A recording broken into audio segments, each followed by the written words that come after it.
Welcome to the ReReview podcast, where we watch movies from our past with our perspective from today. Your hosts are Matt, Bobby, and Austin, and we have an immense love for the films of our youth, so we're taking a look back to see if they still hold up.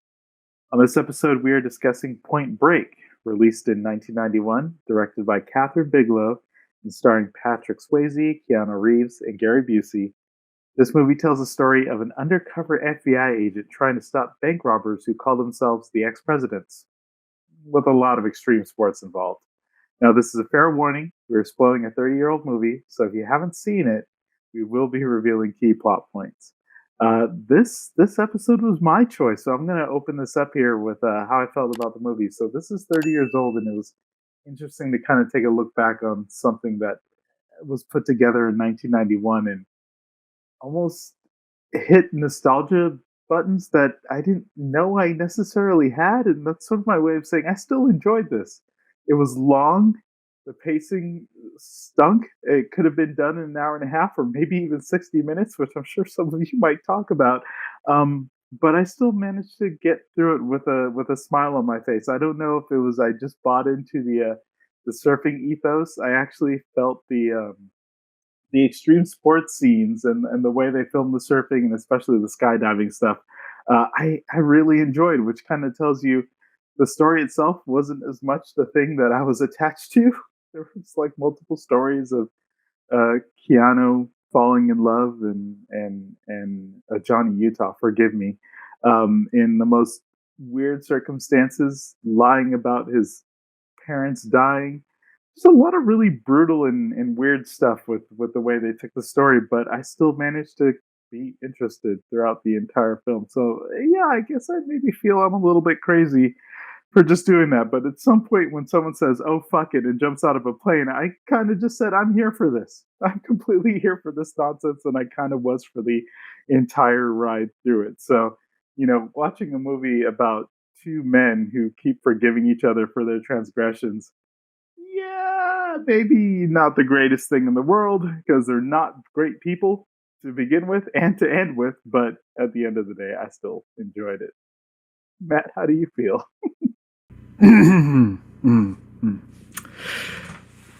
I did not enjoy this movie.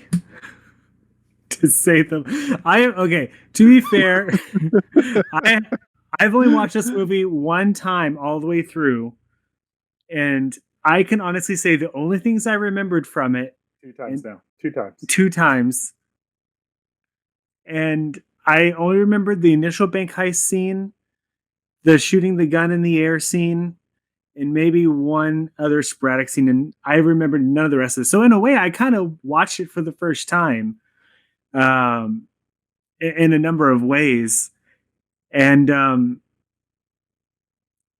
I always have to remember that it was a movie made in the 90s, early 90s, and it's an action movie. Like that was a weird time for action movies because it was after the machismo of, the 80s, where we had the Arnold Schwarzeneggers and most of the action heroes were big and muscular. And like, this is kind of like the beginning of the time period where you had, someone like Keanu Reeves could be an action star.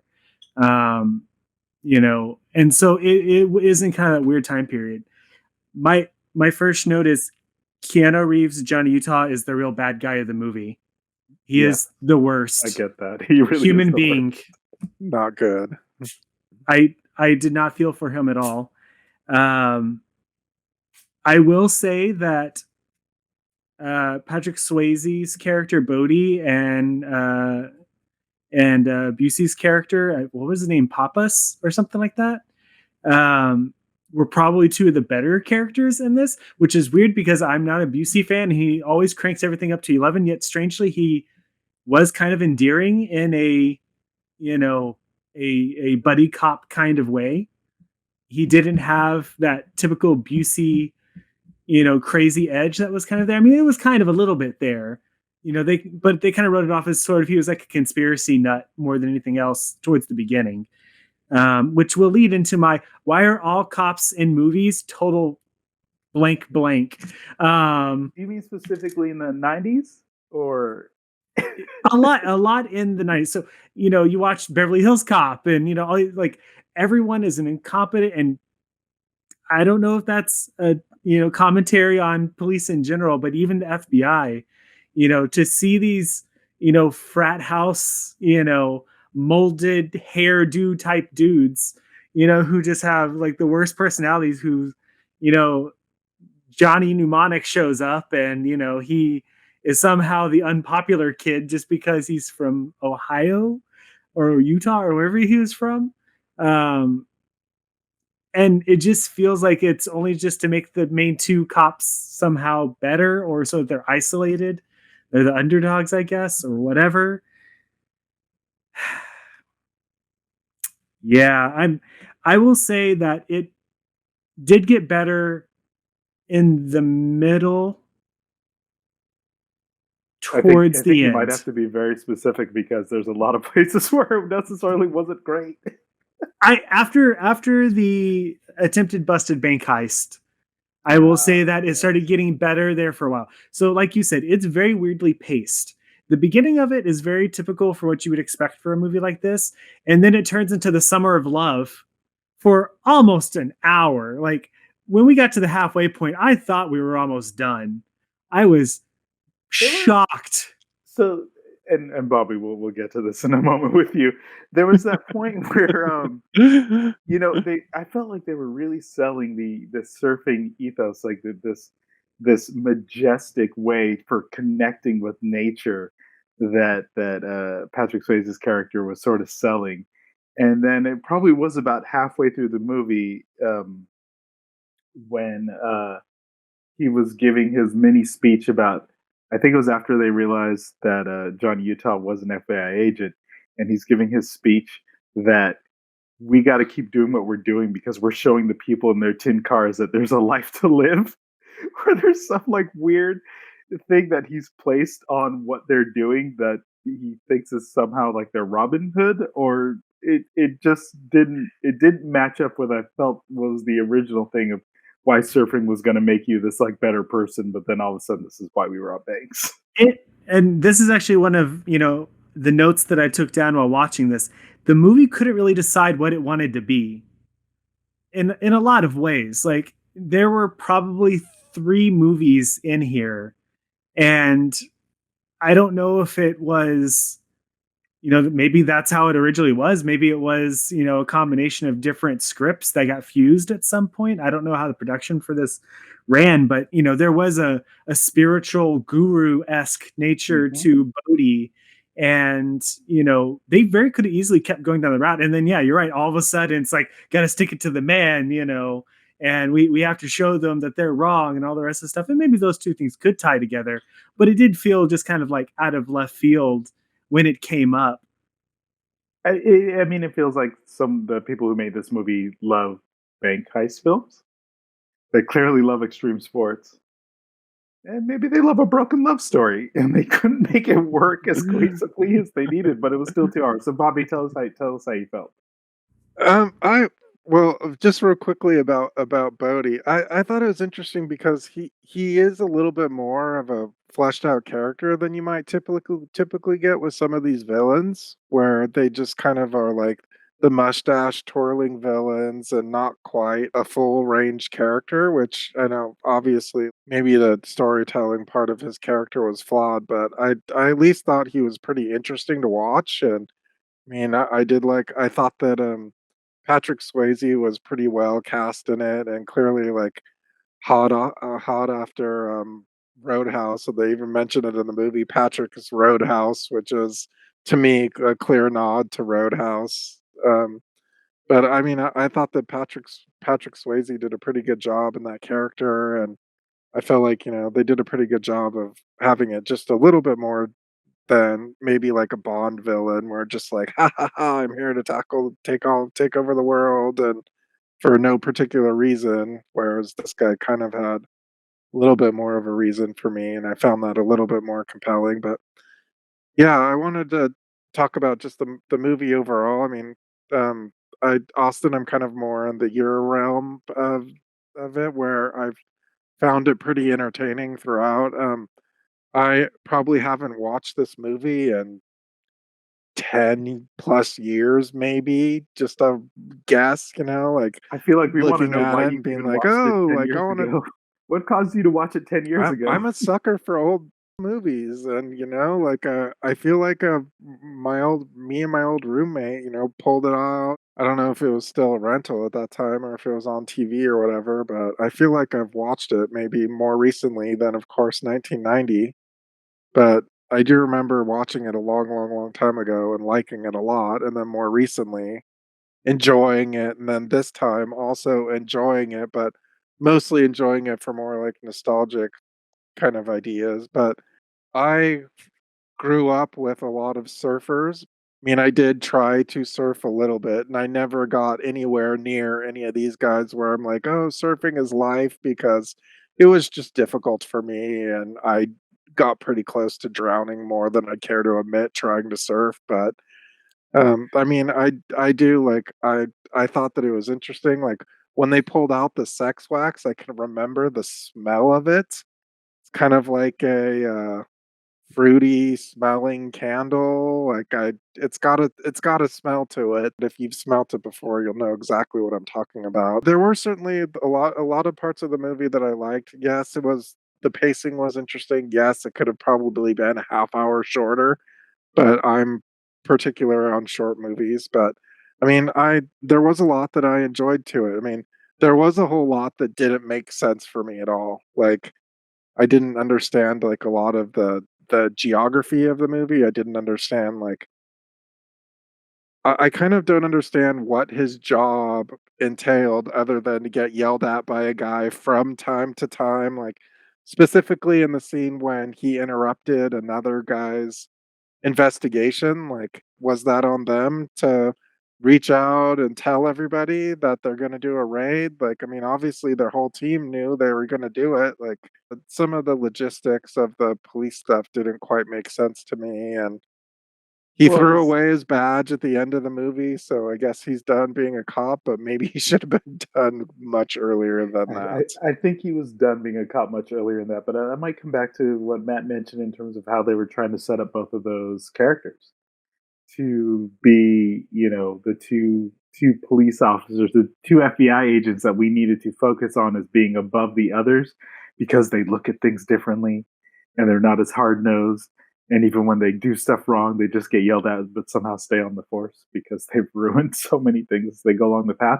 I do want to ask you, and I don't know if maybe we're both just falling into this. You mentioned the sex wax, and I had that same sort of fondness for the past when I look at it. Are we both really falling as suckers to our nostalgia with this film in a way that we haven't in any of the other movies we've watched thus far? I'm almost thinking that, surprisingly, the nostalgia pull is so strong. I'm almost concerned because I could think of some of the fantastic films we've watched that remain fantastic because they were fantastic films, and I feel like I'm enjoying this more from that nostalgia kick than anything else we've watched, which is really, really odd. Just off the top of my head, I feel like it's a nostalgia thing because I just remember like I don't know why, but maybe it's the trailer. I remember like, "I am an FBI agent," and that line is like grilled into my head, and I remember that. And he goes, "I caught my first tube this morning," or whatever, and like I just kind of like, and that must be from the trailer, but I just like, and I do think maybe it's nostalgic, but maybe because of watching the movie, but also because I lived around a surfing culture, and I mean, obviously, like, the extreme aspect of it never really spoke to me, but, I mean, I do like a good bank heist movie as well, and so, I mean, I think they did that. I think the Presidents was a really clever idea. I really liked the Richard Nixon guy. I thought he did a really great Tell Nixon us how much impression. you love. Tell us how much you love Richard I Nixon. I really liked the Richard Nixon guy. I thought he was great. Like he did a really like, "I'm not a crook," you know. I thought now I'm doing just terrible impressions of Keanu Reeves That's all I and wanted out of Nixon. you. So That's all I really wanted out of you. let me see if I can give you a Reagan impression. I will not raise taxes. Oh, good Lord. Okay, you're done. You're cut off at this point. Where's the mute button? Matt, save us. Matt, save us. Read my lips. I will not raise taxes. I'm probably the wrong president now, but I did like I thought the president mask was pretty clever. Let me ask a question, because I was actually thinking about this, and you guys talking about it, especially Bobby. I enjoy bank heist movies a lot. I mean, I'm a huge sucker for like Heat and a bunch of other, even like recently like Baby Driver and stuff like that. Like I love the idea of bank heist movies. I don't, and maybe this is harkening back to the statement that I made about it not knowing what kind of movie it wanted to be. It, for a good chunk of it, wasn't a bank heist movie. It was very much about that, that beach bum mentality, and I get why. At least I have a very strong impression that the reason why that probably nearly hour chunk was so dedicated to the integration of Johnny Utah into the beach culture, almost a cult like thing, is to build the relationship so that it would be a tough situation for him to essentially turn on them. But it never really felt like he had that. Like there was one moment where he didn't want to shoot Bodhi, but it never really felt like he was conflicted about the idea of turning on them or anything like that, or turning them in, or somehow sympathizing with them somehow. It never really had that moment, but it did feel like the whole setup for that whole sequence was that. So I feel like the bank heist aspect of it wasn't focused on nearly as much, probably because there was such a huge gap between that opening kind of thing, which did feel like a bank heist movie. And then there was Summer of Love for 45 minutes to an hour. And then there was a bank heist moment. And then it kind of, again, this is where like I think I started getting a little bit more interested in the movie. And I think it's because it did have a bank heist, and we did have, a jumping out of an airplane moment. And, it started feeling more like the movie again, the way that I think I would have much more enjoyed it had it was like. And again, I understand why the sequence was there, but it never really paid off from my point of view. Maybe at the very end it did, but and this is, maybe I'm the one who feels this way, but I don't understand why it didn't end in the desert. I don't know why they needed to go to Australia and have the fight. Like, I get why he wanted to be in a wave or whatever, but it felt really unnecessary. Like, that should have been the ending. And even if they would have had Bodhi get away, you could have somehow had, a bromance moment or whatever at the end, and maybe if they would have played the characters better so that Johnny Utah hated the FBI or something and kind of joined in the Robin Hood mentality, maybe it would have paid off doing that. But I agree with you.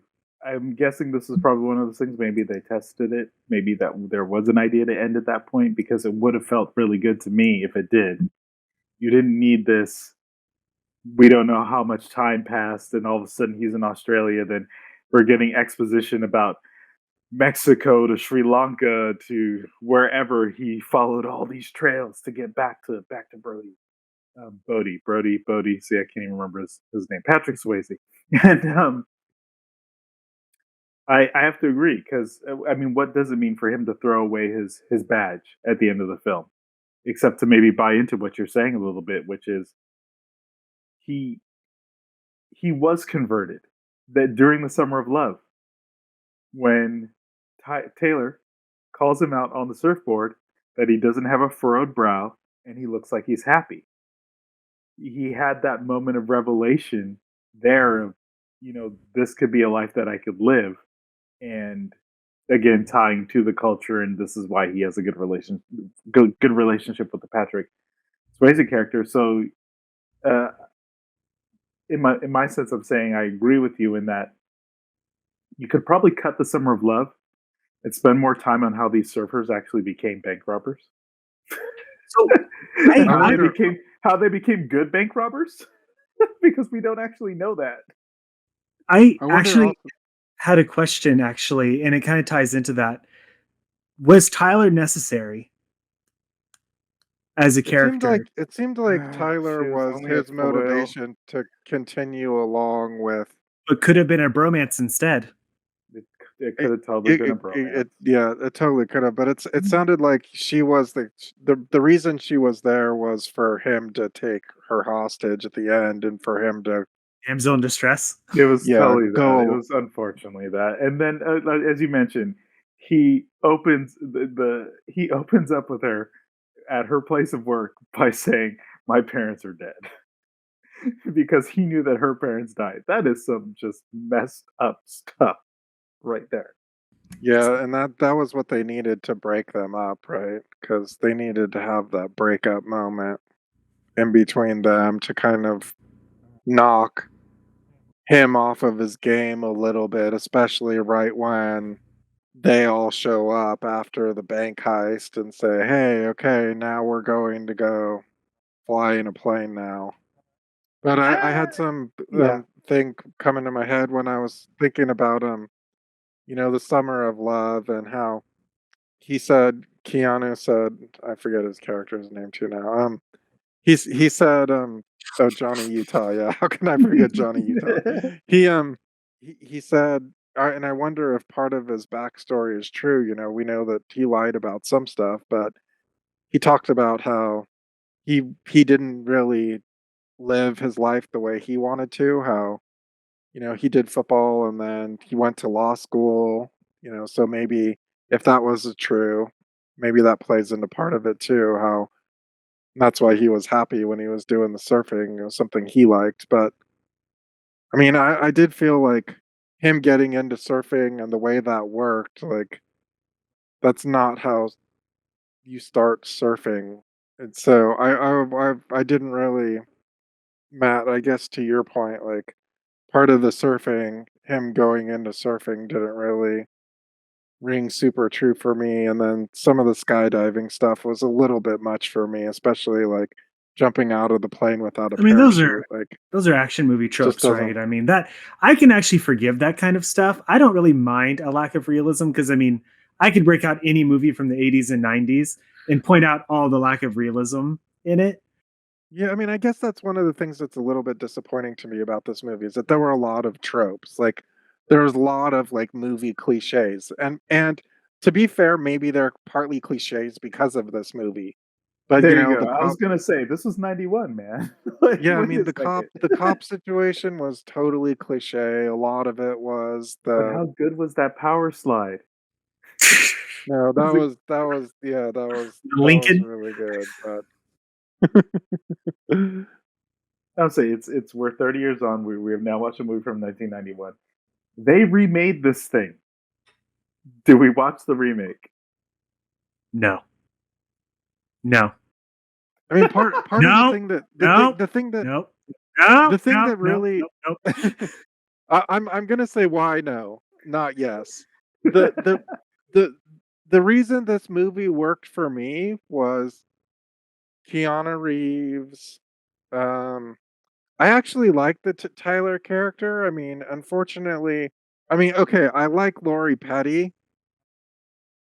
I like what she can bring to the character. Unfortunately, I think the character was not serviced properly. I think, like you said, if it could have just been written out of the script, like I think that's a disservice to the character.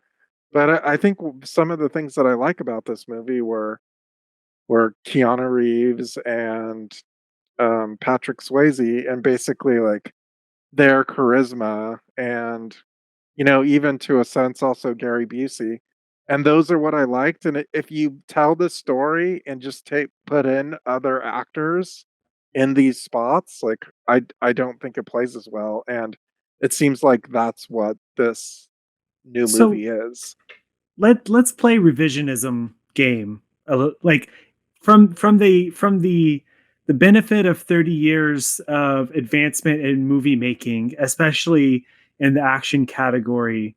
If we were to go back and remake this movie, like I think that there is a lot in this movie that is serviceable. There's a lot in it that does put it into the category of a lot of people's top 100 or top 50 or top 10 action movies of all time for sure. Like I think that there's probably just a few tweaks you could do to this and make it a much more substantial movie. Case in point, why could we not have Keanu Reeves, Johnny Utah, somebody who is disillusioned with the system himself, who finds that, you know, the system doesn't work for people in general, or him as a, you know, he could very easily have been in the same category as Busey's character, where he felt like he was always mistreated or not taken seriously. And so he does have an innate dissatisfaction with being an FBI agent, rather than a brand new guy who seems to be amazing, yet for some reason when he shows up at LA is completely hated. Um, and so that gives him a reason to latch on to Bodhi's, you know, cult like, you know, teachings of, you know, various, you know, you just have to feel the wave, and you know, do all these, you know, different life lessons essentially. And again, I don't like writing characters out, but I don't think Tyler's character would be necessary if you have that relationship between the two of them. And then when he does find out that Bodhi and the crew are the bank robbers, now he's like, oh crap, these are the bad guys I've been looking for, you know, and be very torn between it, especially once he does find out what, you know, we'll say the Robin Hood thing was actually true or whatever, or some deeper meaning. And so now he feels even more torn between him being an FBI agent and essentially his best friends that have kind of awoken him to this new world. If you did this, I would watch it. You just, yes. I mean, you just made it so much better. Like I was like, yes. I think it would be a tough thing. I think it'd be a tough thing to do because it'd be one of those like things where we already knew that Patrick Swayze was the bank robber. And so it's like we as an audience already know more information than the characters do, and so it's kind of like, you know, that suspense type. Did we know though? If you've never seen this movie, did you know Patrick Swayze was Reagan? No. Especially with the misdirect, because they did try to misdirect you with the other four, you know, Red Hot Chili Pepper members or whatever. And so there was a kind of misdirect there. And in theory, had that been played out a little bit better, I do feel like that was weirdly thrown in, by the way. That whole sequence with, by the way, you know, Freight Train, best character in this entire entire movie. To mention Freight Train. 2 hours of Freight Train would be amazing. Freight Train and Nixon. Where's that movie? Yeah, exactly. But you know, if I had never seen this movie, I don't necessarily think that if you would have tweaked a little bit, you may never have known Patrick Swayze was essentially the character. Yeah, you could probably start counting people, like, oh, there's 4 of them and 4 of these guys. But if you do a really good job on that misdirect, you could at least to the halfway point of the movie, which I think is basically where the character discovered that, or at the very least had a very strong indication that they were the bank robbers. And again, because of that quote unquote misdirect, he'd be like, maybe they're not though. I did just F up and people died as a result of that. Which is, I guess, what they try to do with him going on the skydiving mission. Yeah. They both knew at that point, but they played it like they didn't anyways. That's a different thing. Matt, yes, write this up. Let's make it happen. Sell it to Netflix. They'll be the one who'll take it. Your upgraded, much better version where the characters are fleshed out and the story is actually cohesive. Yes, I want it. Is this the Point Break reboot that was in 2015, 2016? Oh, no. Did they already do it for us? He doesn't have Keanu Reeves, though. We've talked ourselves into it. Oh, this is not a good thing. So here we are, 30 years later. Matt is a very clear, you probably all don't need to watch this again. Oh, maybe you're intrigued. I don't know. We've talked about it quite a bit. But for Bobby and I, we definitely think, it's worth watching, even though clearly there is a better version, and whether or not it's the one that was released or we're going to make it is a whole different thing. That's a different question. But with that said, thank you so much for listening to this week's episode. Until next time.